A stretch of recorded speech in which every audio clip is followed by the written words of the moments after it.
So we're hosting the first ever UFC Athlete Summit for veterans. So this is a hand-selected group, 20 athletes, intimate setting, a great setting for learning. So we're educating them on financial management, entrepreneurship, impact in their community. And our goal is that they find one of those niches and they take away something from that, and it helps them transition out of their UFC careers eventually at some point. Not today, not next month, not next year, but at some point they're going to need these skills, and hopefully they can benefit from these 2 days. They have a whole bunch of NFL guys here. They got some Hall of Famers.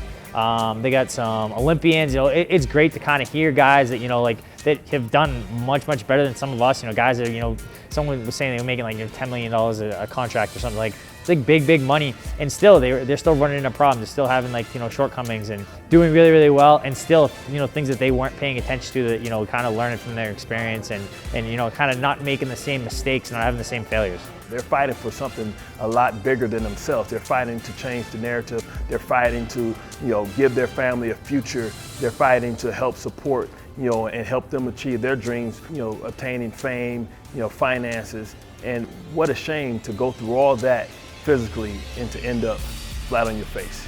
That's a story too often in sports. That's a story too often in entertainment. And I hope everybody in here fights as long as they want, but the fact is that these people didn't make millions of dollars, these athletes. And even myself, I made some good money, but I'd have to work again after fighting. So everybody in this room that's fighting currently will do another job outside of this. What are they doing in life now to prepare for that job, or to even help them think about what that job is going to be? What skills do they have? What do they want to do that they're capable of doing? I didn't know the depth of UFC fighting, and I thought it was whoever could survive this brutality.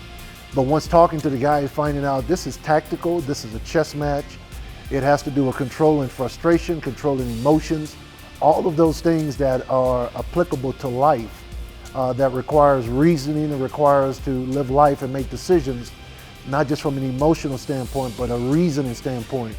And being able to remind them this is what you do to continually be successful throughout life and post-career.